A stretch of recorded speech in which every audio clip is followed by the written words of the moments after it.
Je conduis la Lambo quotidiennement en attendant qu'elle aille à l'atelier pour reproduire tout en fibre de carbone. En rentrant chez moi, j'ai tout de suite mis l'emblème. Beaucoup d'entre vous ont remarqué qu'il nous manque ce triangle ici de l'autre côté, c'est vrai, il nous manque le triangle. Et comme vous vous en souvenez, on n'a pas la bonne vitre. Donc j'ai commandé la vitre et pour le triangle, on va le fabriquer quand on sera dans la phase fibre de carbone. On le fera à ce moment-là. Ou alors, si vous avez remarqué, notre autre châssis n'a pas cette porte, donc je pourrais simplement acheter une autre porte, une porte Spider, retirer la partie triangle, la mettre sur cette voiture, la peindre pour qu'elle corresponde. Pas de souci. D'habitude, à ce moment de l'épisode, je vous explique un peu ce qu'on a prévu pour la journée. Pour être honnête, nous en sommes encore aux premières étapes de la construction de l'épisode et de la définition de nos objectifs. Je n'ai vraiment aucune idée. Il faut qu'on arrive à rentrer dans l'atelier d'une manière ou d'une autre, ce qui va déjà être un vrai défi en soi. Ensuite, on devrait travailler sur le châssis et le système de carburant. On va beaucoup apprendre, bosser dur et faire plein de trucs sympas. Restez avec nous.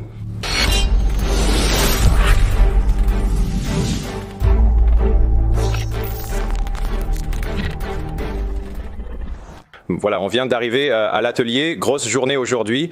On doit essayer de tout rentrer dans l'atelier et commencer le démontage. C'est une des premières choses à faire. Je dois jeter un œil au réservoir de carburant pour qu'on puisse discuter du système de carburant avec les gars et établir quelques plans. Mais ouais, la toute première chose, c'est d'essayer de sortir ce truc de la remorque et de le mettre dans l'atelier. On ne peut pas reculer la remorque à cause de cette fichue M5 juste là.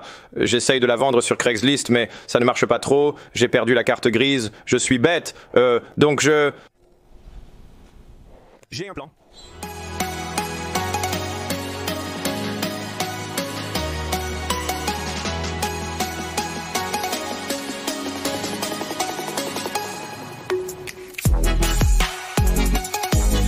Comme vous pouvez le voir, nous avons retiré le châssis arrière et enlevé les bâches.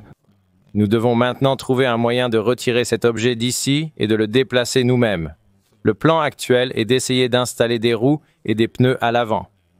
Remonter l'avant, puis construire un support à l'arrière pour soutenir le véhicule et le faire rouler afin de le sortir. Carl et moi pouvons aussi tenter de soulever l'arrière pour évaluer son poids. La majeure partie de la masse de ce truc se trouvera au centre. Donc les roues à l'avant n'allégeront pas vraiment le poids. Mais on va quand même essayer. Maintenant, le problème avec ça, c'est que nos bras de suspension inférieure et notre suspension sont démontés et on n'a pas vraiment les boulons pour ça. Ou bien, ils sont rangés quelque part dans une boîte. Donc on va devoir chercher tous les bons boulons et maintenant, on va essayer de réinstaller le bras de suspension inférieure et le combiné fileté des deux côtés.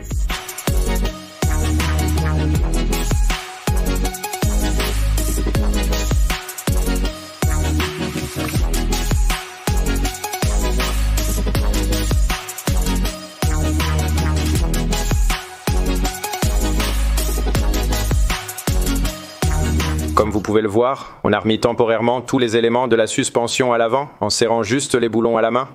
De cette façon, la roue sera bien maintenue et on pourra déplacer la voiture, donc l'avant est prêt à rouler. C'est prêt à partir? Maintenant, en passant à l'arrière, on a des trucs qui vont traîner un peu trop et nous gêner un peu trop, comme ce disque ici et celui là-bas, tout l'ensemble moyeu disque. Je vais m'occuper des deux côtés. Ce sera un peu difficile car ils sont bien cramés, mais je tenterai de les dévisser pour les retirer en un seul bloc.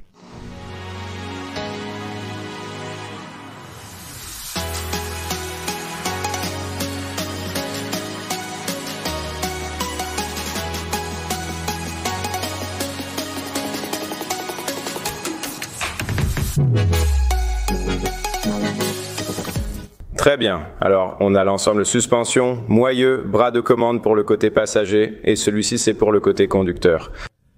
Les moyeux semblent encore bons. Il faut remplacer tous les bras de commande, mais ce n'est pas très cher heureusement. J'espère que les étriers de frein sont en bon état. Il y a des pistons à l'intérieur qui supportent des températures élevées.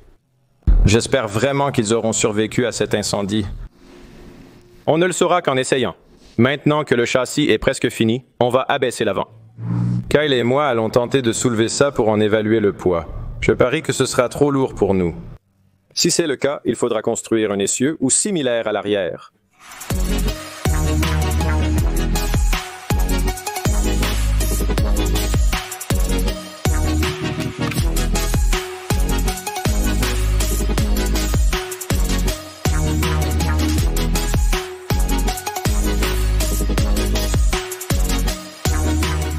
Eh bien, on l'a déplacé assez loin grâce à la gravité, mais utiliser le cric à l'arrière, ça ne marche pas vraiment. Il s'enfonce trop dans la terre. Le sol est un peu trop accidenté, tu sais, la terre et le gravier. On va au magasin voir si on peut acheter des roues et bricoler quelque chose pour faire rouler ce bébé un peu mieux. On revient tout de suite. De retour de Harbor Freight avec de petites roulettes pivotantes, parfaites pour nos besoins. Elles devraient supporter la charge sans problème. Je suis assez certain qu'elles supporteront la charge. Si on peut la soulever, ces deux éléments s'en chargeront. On va chercher des écrous et boulons, les fixer à la place du support moteur, et on sera prêt à rouler.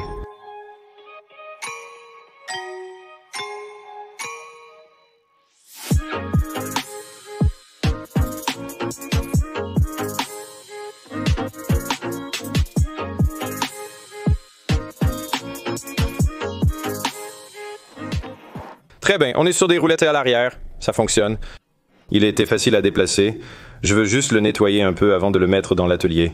Notre atelier est d'une propreté et d'une organisation parfaite. Je ne veux pas gâcher ça. Donc, on va passer le nettoyeur haute pression, l'aspirer ou quelque chose comme ça pour enlever la suie, la poussière et la crasse avant de le rentrer dans l'atelier.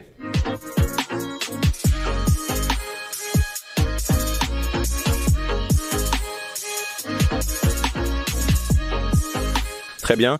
On vient d'utiliser de l'air comprimé pour souffler pas mal de trucs qui traînaient là-dedans. Donc maintenant, c'est prêt à être déplacé dans l'atelier. Mais l'atelier n'est pas tout à fait prêt pour ça. Il y a pas mal de choses un peu éparpillées ici à cause des derniers projets qu'on a faits, principalement dehors. Et vous avez vraiment demandé un réaménagement de l'atelier et je pensais vraiment qu'on l'aurait déjà fait à ce stade. Mais pour l'instant, le plan, c'est qu'on va, j'espère cet été, couler une dalle devant et doubler. La dalle aura exactement la taille de celle-ci en béton. Je vais la poser devant, on va abattre ce mur avant et on va doubler la taille de cet atelier. Donc j'attends avant de faire des travaux de rénovation parce que toute notre électricité n'est pas aux normes. Je pense que ça a été fait un peu à l'arrache par un gars le week-end qui faisait ce qu'il voulait. Et évidemment, il va falloir qu'on mette tout aux normes. Si on fait ça, il faudra demander des permis et tout ça. C'est pour ça qu'on n'a pas encore fait de gros travaux. Et moi, j'aime bien le côté mur apparent. Je trouve que ça fait plus garage. Mais bref, ce qu'on va faire maintenant, c'est du rangement de l'organisation, accrocher encore quelques trucs, et il faut qu'on récupère notre espace de fabrication pour pouvoir travailler correctement et fabriquer des choses. Donc je vais nettoyer tout cet établi, et on va surtout jeter et accrocher pas mal de choses.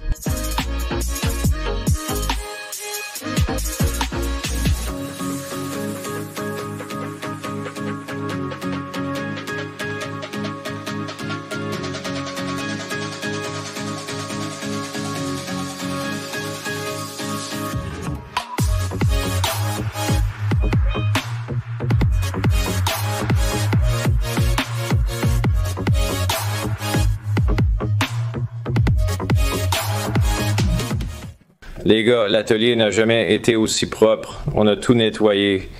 Malgré tout ce bazar, on n'a pas trop changé les choses.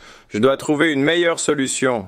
J'aimerais avoir une table de fabrication quelque part. Là-bas, avec nos postes à souder à côté, mais pour l'instant, la table de fabrication ne servira qu'aux petites pièces, par ici. On va travailler ici et remettre une autre plaque de métal derrière. Tout est nettoyé et accessible, donc on peut travailler des deux côtés. Le stockage des petites pièces est tout le long là-bas. Notre poste à souder tungstène inergas qu'on utilisera beaucoup pour cette construction se trouve là-bas. Avec tout l'aluminium, on a notre poste à souder métal inergas, notre étau et notre caisse à outils pour le métal là-bas. Les outils sont sur des aimants pour un accès rapide. Il y a un frigo pour la bière? Scie à ruban pour couper, tôle juste là-bas. On est prêt. Allons chercher la lambeau, mettons-la sur les crics.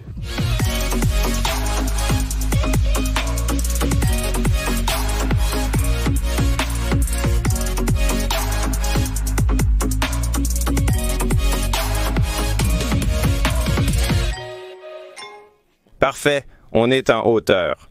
Maintenant, on commence le démontage et on retire les pièces de valeur. Les portes valent environ 8 000 $ chacune, donc on va les enlever et les stocker dans un endroit sûr. Je veux m'occuper de déconnecter ce panneau de quart supérieur. Ça pourrait être délicat à cause de notre trappe à carburant, mais heureusement, le caoutchouc n'a pas du tout fondu. Donc ça me fait penser que c'est probablement encore intact. Et puis en dessous, je sais que c'est toujours intact. C'est un peu calciné, mais tout est encore là. Donc je veux essayer de sauver ça, m'assurer qu'on le garde et retirer ce panneau. Les ailes arrière de ces Lamborghini sont détachables. Il faut donc aussi les enlever.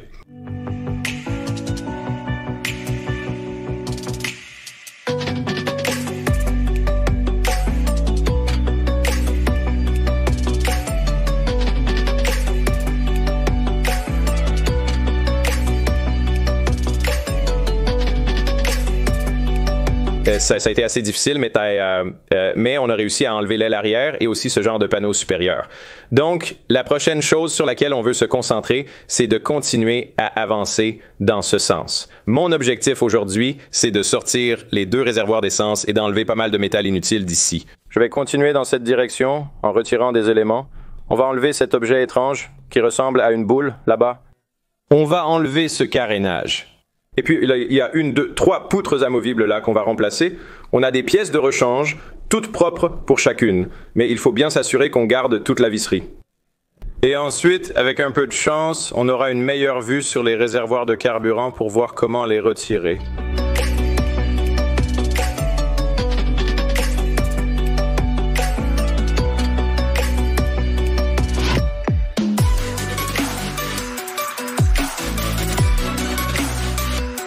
On a encore retiré beaucoup d'éléments. La partie supérieure s'avère vraiment intéressante. Elle est soudée au cadre à l'arrière ici, puis elle est boulonnée sur le dessus du châssis ici. Donc ça va vraiment nous aider pour aligner notre nouvelle section arrière du cadre, mais ça ne s'est pas simplement démonté comme je le pensais. J'ai dégagé tout le reste et enlevé la première sangle de notre réservoir de carburant. Maintenant, je vais passer à autre chose, et on va vraiment commencer à se concentrer sur la façon de retirer ces 2 réservoirs de carburant.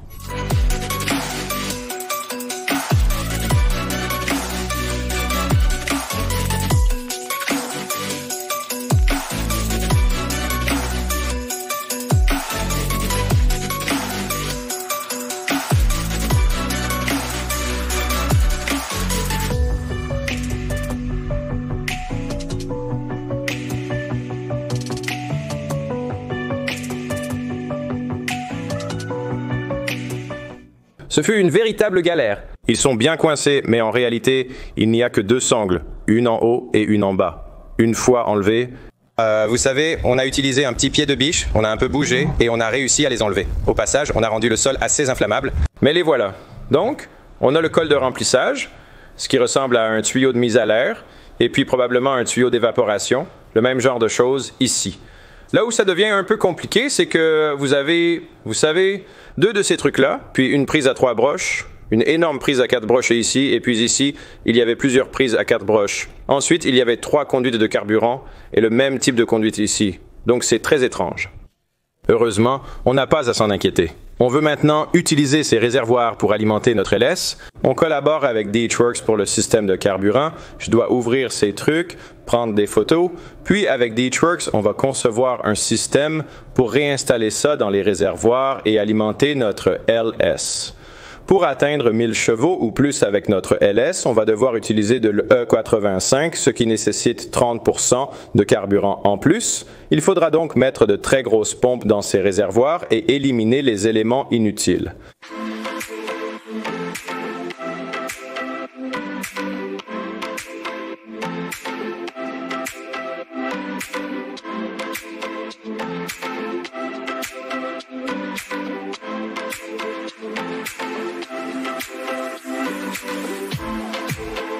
J'ai ouvert les réservoirs de carburant, et voici le plus intéressant de ce qu'on y a trouvé. Donc tu as une ligne d'alimentation, une autre ligne d'alimentation, et ce sont 2 320. Pompe à carburant de 320 litres par heure. Donc tu as l'alimentation qui va vers celle-ci, puis ça remonte jusqu'à une de ces 4 broches.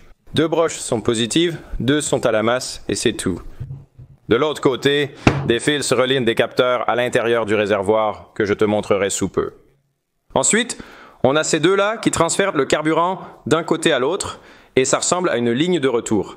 Donc tu as alimentation, alimentation et retour. Je ne pensais pas que le système de carburant de la Lamborghini serait de type retour. On dirait que c'est peut-être le cas, sans certitude. Voilà à quoi ça ressemble et ils arrivent ici. Juste ici, et laissez-moi prendre une lampe. Ici, c'est un peu difficile à voir, mais tout en bas, là, tu as un capteur de niveau de carburant. Et puis ici, à gauche, tu as le fond du réservoir, Et puis un truc en plastique bizarre dont je ne suis pas totalement sûr de l'utilité, mais ça implique ces éléments-là, donc je suppose que ça alimente et passe de l'autre côté vers celui-ci qui a à peu près le même genre de choses. On a un lecteur de niveau de carburant là-bas au fond, et puis on a un truc blanc encore plus gros et bizarre qui ressemble aussi à une pompe à l'intérieur. Et puis c'est à peu près tout. Et puis ici en haut, on a probablement un... Les réservoirs de carburant d'une Lamborghini ont un évent qui va jusqu'au goulot. Les deux réservoirs sont en assez bon état pour continuer à être utilisés. Rien n'est brûlé. Il nous reste juste à concevoir un système autour de comment faire fonctionner les morceaux de métal trop abîmés. En mettant des pompes Ditchworks puissantes à la place des petites pompes faibles, on sera probablement sur une très bonne voie. C'est fini pour aujourd'hui, je suis content d'être de retour à l'atelier. L'épisode 1 de notre projet SEMA 2019 est terminé. Il nous reste presque jour pour jour 5 mois avant le SEMA, donc je me sens bien, même si je suis encore assez nerveux, mais ça me fait vraiment plaisir. Ça m'inspire d'être de retour à l'atelier. Si vous êtes designer de t-shirts, contactez-moi à Chris, chez BS pour Build, je veux faire un nouveau t-shirt. J'ai pris du poids rapidement et je ne rentre plus dans les miens, donc plutôt que de perdre du poids, je vais acheter des t-shirts plus grands. Concevons de nouveaux t-shirts B et pour Build, les gars. Contactez-moi, envoyez-moi un email, trouvons quelque chose de cool en rapport avec ça, peut-être avec le projet SEMA, peu importe, quelque chose de différent. Dans le prochain épisode, on va souder le nouveau châssis sur la voiture pour avoir un arrière complètement parfait. On va tout nettoyer et souder le nouveau châssis dans le prochain épisode, donc vous ne voudrez pas manquer ça. Appuyez sur le bouton s'abonner, les gars, apparemment les abonnés comptent, et je vous retrouve dans le prochain épisode.